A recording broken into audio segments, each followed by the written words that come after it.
Okay, I think many of you already seen this formula for the inverse of a matrix.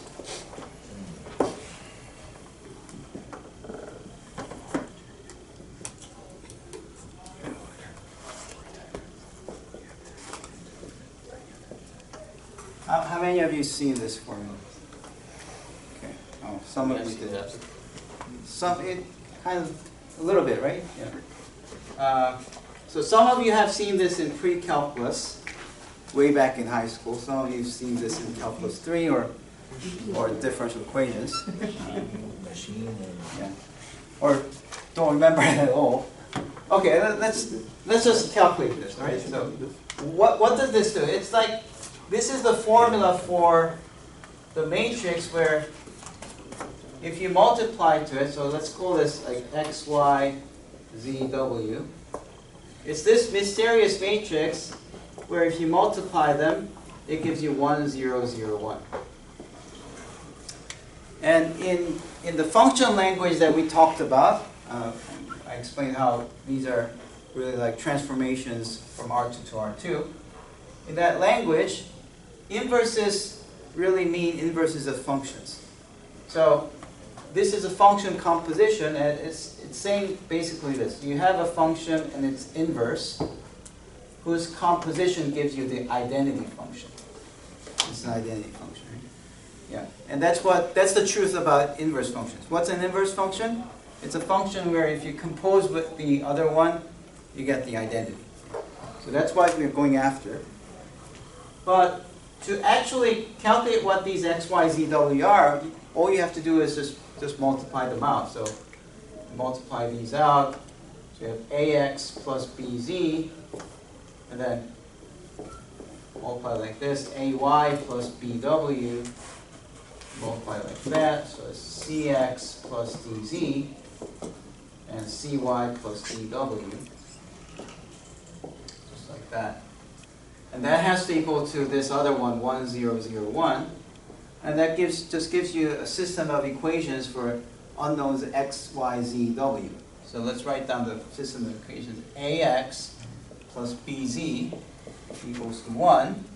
Ay plus bw equals to 0. And then cx plus dz equals to 0. And then cy plus dw equals to 1. And again, this is like 4 unknowns, 4 equations. So in principle, you can again write down the Gauss form and then you do Gauss-Jordan elimination to solve it. But let's just solve it because it's not too bad here. This one's easy to solve. What is it? It's saying that BW is equal to negative AY, so that W is equal to negative A over BY. And then this one here says dz is equal to negative cx, so that z is equal to negative c over dx. And then you just plug it into the other equations. So for this one, you have ax plus b, and then z is negative c over dx, right? Which can be, is 1, sorry, is 1. Which can now be solved. It's, let's multiply by negative d both sides, so that this just becomes negative AD x. Negative d goes away. Oh no, I just want to multiply by d, I think that's better. Okay, so if I multiply by d, then a times dx, this d goes away, and then you just have negative bc times x equals to d on the right side, right? 1 times d. So if I factor the x out, we get AD minus BC times x equals to d, so that x must be d over AD minus BC. Okay.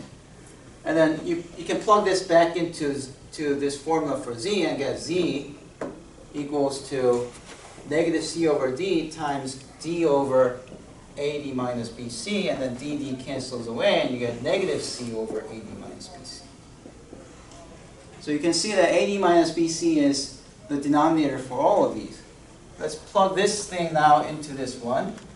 and that's cy plus d times negative a over by equals to 1. And this time, let's multiply by negative b. So if I multiply that, that's negative bcy plus a dy equals to negative b. So that if you factor out the y to make ad minus bc times y equals to b, negative b, and you divide, you get y equals to negative b over ad minus bc. And then again, using this, plugging in here, you get negative a over b times negative b over ad minus bc. So these cancel, and this becomes positive, so you get a over ad minus bc. So this is what we figured out. I'm just all over the place, but it's a very straight calculation. You should try it too.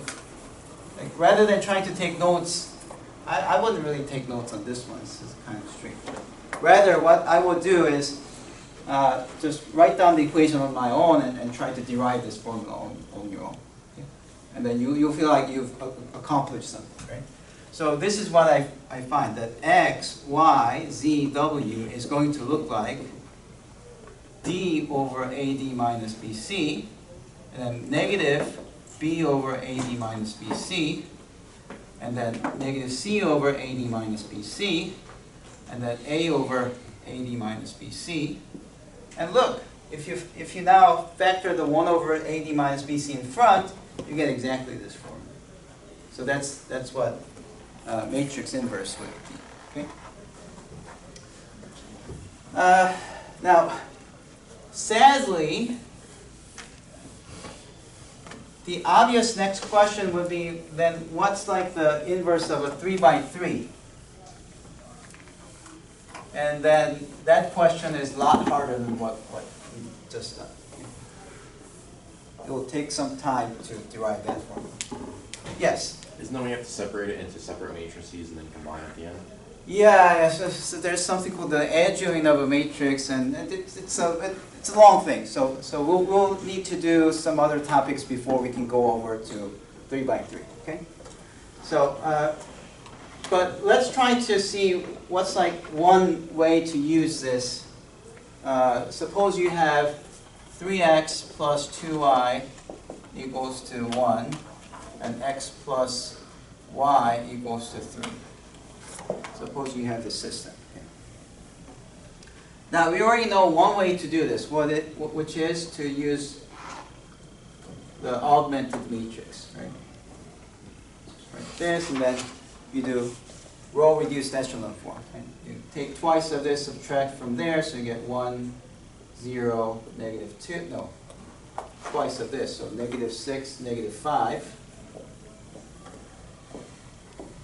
And subtract this top from the bottom, so you get 1, 0, negative 5. So 1 minus 1 will be 0, 1 minus 0 will be 1, 3 minus negative 5 will be positive 8.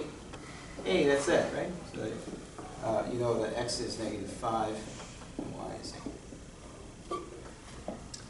Now, a separate method would be to use this matrix multiplication, because we can rewrite this into the matrix form as 3, 2, 1, 1 times xy equals to 1, 3. And then we use the property that if this is true, you can multiply both sides by the inverse of this, and then on the left side it's going to cancel away. If you multiply the inverse, it goes away, right? So the result can be written as the inverse. Well, let's first write it like this. This inverse times 1, 3.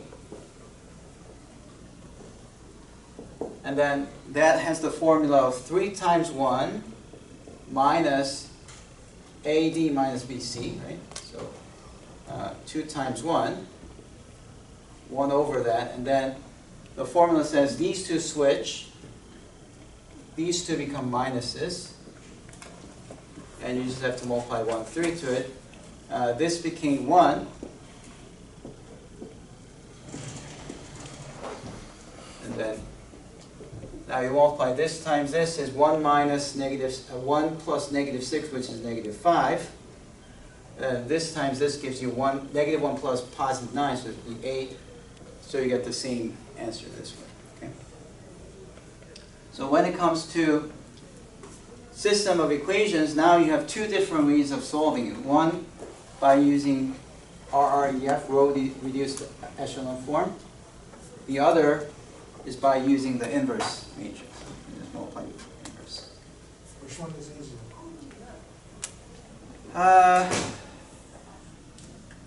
That's a good question. Which one's easier? What do you think? Which one's easier? So it's like this. If you have explicit numbers, then you would want to use RREF. I mean, even if you have a calculator, then that's a no-brainer. You just go for RREF right away. Because usually if you have a TI-84, TI-83, you can put matrices and just do RREF, and that solves it right away. Right? The real use case for the inverse one, I personally find, is when some of the numbers are letters. So you know, if you're doing engineering statics, sometimes they tell you to say, oh, this mass is M1, and this other mass is M2, and then you come up with an equation. It's like M1 gets multiplied to F1, and then you have M1 plus M2, F2 equals to 0, and they have to. You have equations like this in your statics course, right?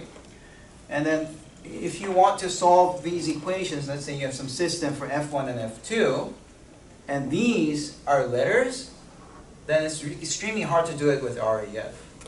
So you want to use the inverse matrix in that case.